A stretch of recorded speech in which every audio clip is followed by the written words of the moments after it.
estamos en contacto con Juan Pablo López, abogado de litigios complejos, porque son muchas las dudas que tenemos el día de hoy. Gracias, Juan Pablo, por acompañarnos. La primera pregunta es, ¿cómo afecta a la defensa de Jorge Valdivia hoy día que haya aparecido una nueva denunciante por el mismo delito? Hola, Julita, un gusto, muchas gracias por la invitación, un saludo a todos en el panel. Mira, son delitos que son bastante graves, este único delito que se le imputaba ameritó la prisión preventiva. Nosotros estamos acostumbrados hoy día socialmente a escuchar como que todos los delitos conllevan prisión preventiva. Es al revés, los delitos más graves, y cuando la Fiscalía tiene antecedentes de que se cometió el delito y de que a la persona le cabe un nivel de responsabilidad en esa comisión, además, por ejemplo, el tema de la peligrosidad desde el punto de vista social, se concede por parte juez de garantía la prisión preventiva. Entonces ya lo que existe con un solo delito es grave, y al sumarse otro delito, que además estaría dentro de la misma jurisdicción que la Fiscalía que está investigando hoy día, que es la Oriente, se va a producir una agrupación de la investigación, probablemente lo van a formalizar por este nuevo delito, y en ese caso van a pedir que se mantengan las medidas cautelares. Para la defensa obviamente se pone muy cuesta arriba el proceso, porque si ya existen estas pruebas, un delito además que se suma, existe un delito en carácter de reiterado, y eso lo que hace es que aumenta la pena que se le puede imponer, en este caso a Jorge Valdivia, si se lleva a puerto con un juicio oral en particular. Ahora, Juan Pablo, me gustaría pedirle al switch si puedes subir un poco tu retorno porque te escuchamos un poco bajo y preguntarte entonces, a juicio de muchos, con esta segunda denuncia, las opciones de que Mago Valdivia pueda cambiar su medida cautelar a una menos gravosa, como por ejemplo arresto domiciliario total, se ven muy complejas y muy difíciles. O sea, lo más probable es que esté en los próximos 90 días mientras dure la investigación de la primera acusación en esta cárcel de Rancagua. Claro, él tenía ya una denuncia previa por un hecho distinto, que es un tema de violencia de género. Hay una mujer que lo había denunciado semanas antes, pero además con este delito ya se veía complejo. Con una nueva acusación se mantiene en este caso lo que sería el peligro para la sociedad, es decir, que es un individuo que puede tener una conducta que sea de un depredador sexual. Por tanto, esos son los fundamentos que tiene el tribunal para dejarlo en prisión preventiva. Cuando tú pides la revisión de una cautelar como esta para pedir una rebaja, como sería, por ejemplo, un arresto domiciliario total o nocturno, debes aportar antecedentes nuevos que modifiquen lo que se actúa en la audiencia en particular. Y aquí, si además hay antecedentes nuevos que conllevan otro delito de la misma especie además, es muy difícil que un juez o la Corte, recordemos que ellos tienen derecho a apelar y la Corte va a hacer una revisión de la cautelar que se impuso, es muy difícil por este tipo de delitos que se revoque, porque la prisión además, o la pena asignada al delito, es de 5 años y un día a 15 años, es decir, que si fuera condenado estaría cumpliendo de manera efectiva la pena. O sea, claro, iría a la cárcel. Claro, o sea, lo que se hace ahí es que se abona el tiempo que estuvo en prisión preventiva.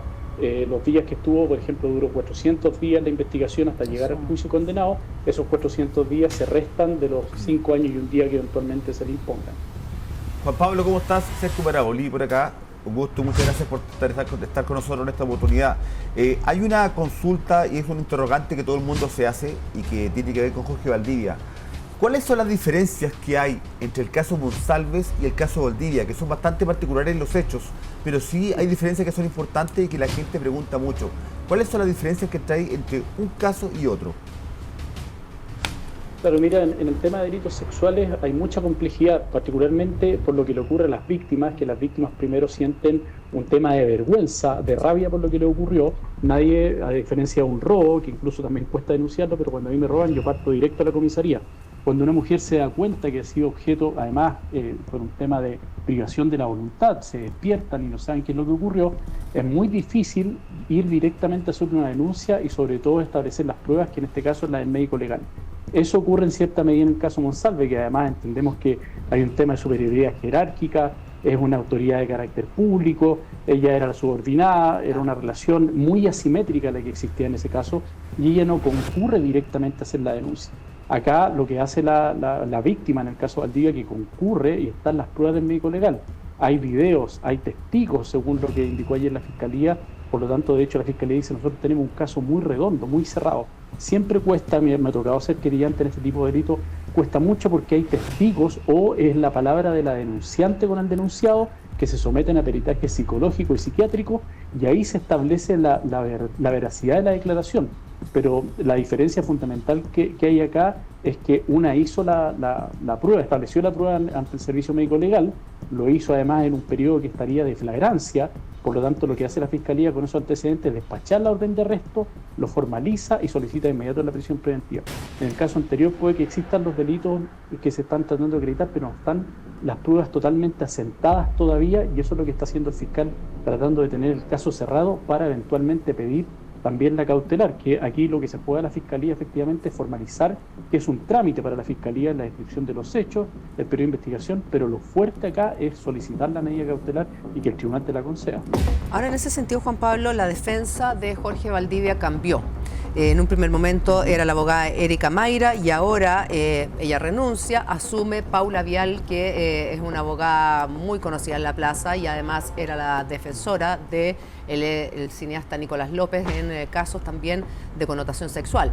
Es una abogada que también se ha caracterizado por llevar causas feministas y que en un primer momento, cuando toma la causa de Nicolás López, es muy criticada por haber decidido defender a el cineasta.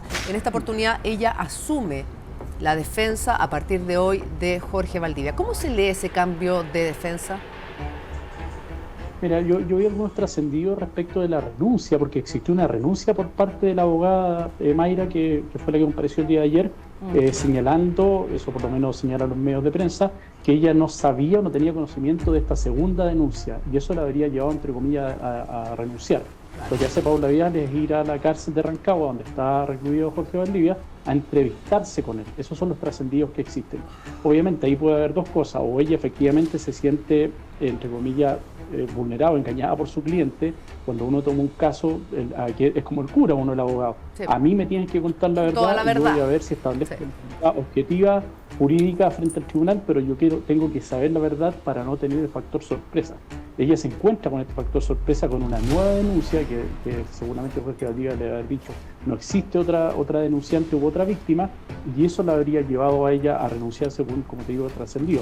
Pero claramente o hay una molestia por parte de Jorge Valdivia en cuanto a su defensa, o existe una molestia por parte, en este caso, de la defensora privada, porque cuando soy un defensor privado yo tengo libertad para asumir y para renunciar. No soy un defensor penal público que tiene que seguir con la causa independientemente de las diferencias que pueda tener con el cliente. Juan Pablo, aquí Carla Valero, te hago una pregunta que tiene que ver con que yo creo que ayer nadie se esperaba que Jorge Valdivia le dieran prisión preventiva, ¿cierto?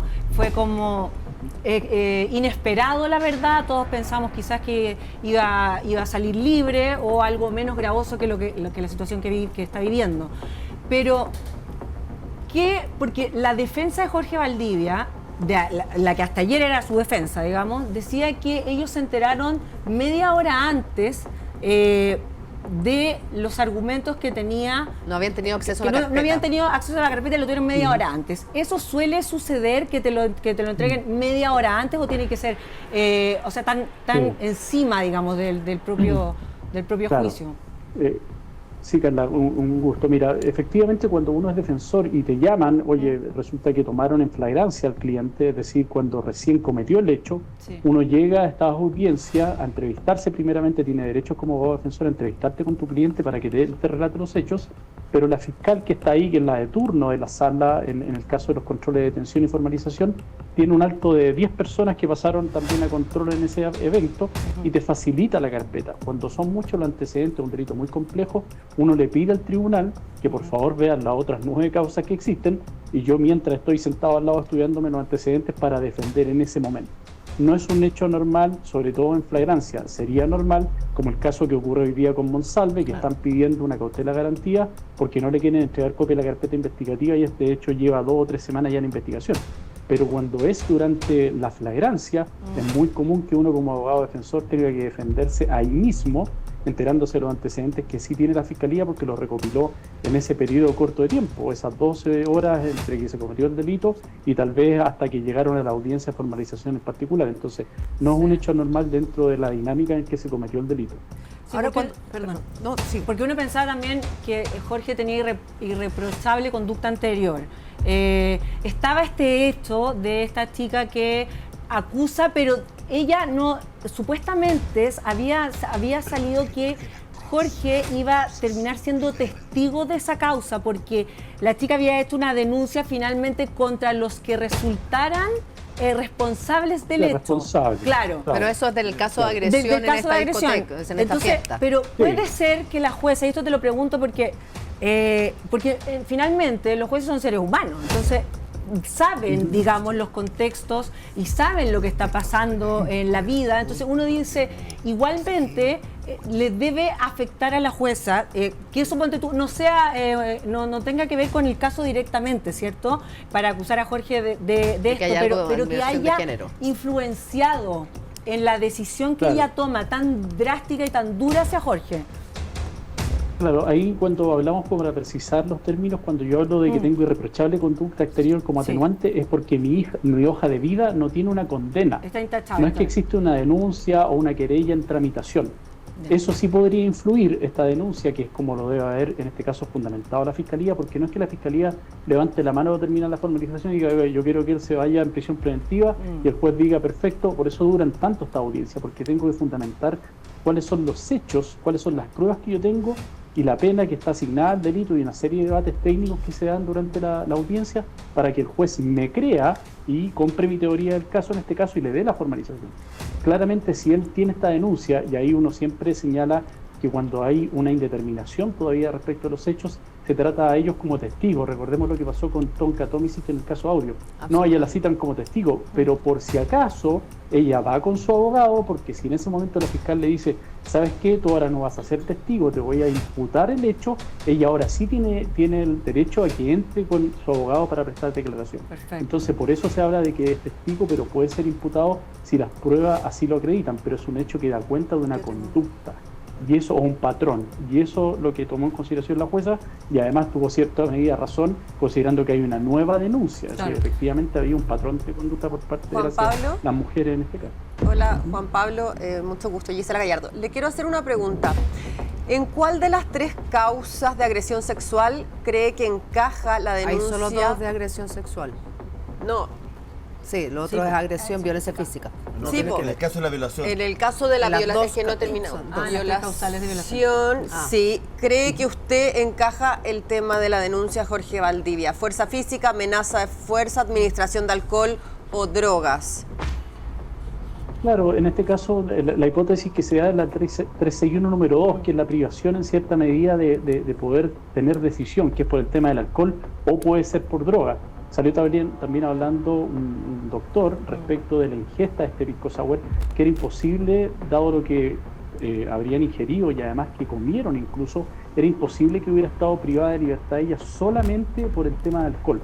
Entonces, dado los exámenes toxicológicos que se van a llevar a cabo, puede que ella haya tenido algún tipo de droga en la bebida alcohólica que tomó. Pero cabe dentro de eso, la privación de libertad. Ella no podía oponerse porque estaba privada de libertad y eso conlleva nulo consentimiento. Muy breve, Juan Pablo, y muchas gracias. En el caso de que ese resultado toxicológico arrojara que no hubo alcohol, que no hubo droga, y según lo que dicen los especialistas, que con 2 tragos de pisco sour no pasaría lo que le pasó a esta mujer, ¿podría cambiar el escenario judicial para Valdivia? Claro, lo que desconocemos es que el examen del médico legal no solamente es desde el punto de vista toxicológico, tiene también una evaluación desde el punto de vista físico. Y si hay lesiones en las partes íntimas de la mujer y además, por ejemplo, en los brazos, moretones, que son de esa data, es porque claramente hubo también una superioridad física, y estarían dentro de la otra hipótesis, pero hay una superioridad física por parte, en este caso, del agresor. Ahora, Juan Pablo, me llama la atención leyendo y viendo, sobre todo las declaraciones ayer de la magistrada que decide esta medida cautelar, que es la más gravosa, que ya lo tenemos súper claro, prisión preventiva mientras dure la investigación, que hable de una investigación redonda, como que no hay pie para equivocaciones. Me parece que como que se la juega mucho la magistrada a la hora de escuchar los antecedentes de la Fiscalía y sobre todo teniendo en cuenta que la defensa tuvo solo media hora para tratar de organizar un caso. Claro, yo lo escuché de parte de la vocera de la Fiscalía, no sé si la magistrada habrá dicho eso, que era efectivamente una investigación redonda. Y eso se da porque tienen los exámenes del médico legal dentro de los plazos, existen videos, hay cámaras que dan cuenta de que ingresaron y salieron juntos, y hay testigos, eso obviamente no lo conocemos, de hecho en parte la audiencia hizo salir a la prensa porque como es un delito de connotación sexual, lo que se trata aquí es de proteger obviamente a la víctima del delito, pero cuando habla de una investigación redonda, la Fiscalía no puede formalizar arbitrariamente porque está sujeta a revisiones administrativas y también a una acción eventualmente penal o civil. No porque el fiscal diga, oye, este tipo a mí me cae mal, Claro. Jorge Valdivia, entonces yo voy a formalizar. No, él tiene que tener antecedentes que den cuenta de la existencia del delito y de que él además tiene un grado de participación. Y recordemos que cuando hablamos del juez o jueza de garantía en este caso, no es de las garantías de la víctima, es precisamente de las garantías del imputado. Se equilibra la balanza de que la Fiscalía, el ente persecutor, el Estado me está persiguiendo y el juez es el mediador frente en este caso a Jorge Valdivia. Entonces, sí, y además dice, efectivamente lo que le imputan, hay pruebas que se las exhibieron, se mostraron seguramente las pruebas en la audiencia, ella dice, efectivamente, él tiene que estar privado de libertad y le concede la prisión preventiva en este caso. Una pregunta, Juan Pablo, ¿cómo estás? Te habla Camila Campos, periodista del programa. ¿Qué tanto influiría, a tu parecer, en la investigación el testimonio de este testigo que dice haber presenciado todo desde afuera mientras conducía en auto y haber pasado por el edificio durante unos 10 segundos? Claro, son pruebas que no pueden ser pruebas directas, pero son pruebas indiciarias, que es lo que hace aquí la Fiscalía decir, mira, efectivamente están los videos, está el ingreso, el tipo registra que un poco corrobora lo que está en el relato de la víctima y los videos, y ahí es donde él dice, voy cerrando los hechos y tengo esta investigación redonda. Tengo por todos lados cómo cubrir cualquier bache que tenga. No solo están las imágenes, es muy difícil tener imágenes o videos en un caso de agresión sexual. Acá existe el registro cuando llegaron y salieron, y además hay un testigo que entiendo que conocía al parecer a la expareja o alguien directo de la víctima, por lo tanto puede dar mayor detalle y por qué se fijó y por qué estaba pasando por ahí. Puede justificar sus dichos y eso obviamente... Y también se puede poner en duda la credibilidad de esa persona al ser expareja. O sea, eso es parte del trabajo que va a tener que hacer la Fiscalía para darle una credibilidad Pablo, importante. yo tengo una última pregunta para terminar. Tú dijiste una frase muy clave donde dice que la fiscal dice esto es una investigación redonda y eso no lo dice la jueza. Esa es una estrategia judicial, decir que la investigación está redonda porque en el fondo la recomendación viene muy de adentro. También hay que dar la posibilidad a la defensa, por supuesto. ¿Tú crees que esta frase tiene una estrategia jurídica dentro del contexto que hay de la investigación? Claro, o sea, como vocería y la Fiscalía, ellos tienen que asumir la responsabilidad de lo que están realizando, porque además son hechos como Monsalve, como Valdivia, que causan connotación pública. Entonces lo hace responsablemente el hecho que yo llevé a esta formalización de esta forma porque tengo los antecedentes para hacerlo. Y es muy relevante porque fíjate lo que ocurre, acto seguido hay una nueva denuncia, porque precisamente las víctimas de personas que han sido reiterativas en este tipo de agresiones se sienten protegidas y empoderadas. Lo hizo una, entonces vengo yo atrás y también lo voy a hacer porque me había afectada y no tenía la fuerza porque pensé que estaba sola para hacerlo.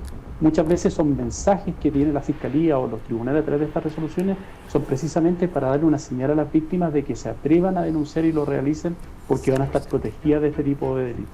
Juan Pablo, te queremos agradecer por este contacto y por habernos aclarado todas las dudas respecto a estas acusaciones que pesan en contra del exfutbolista. Muchas gracias, Juan Pablo, que tengas una buena tarde.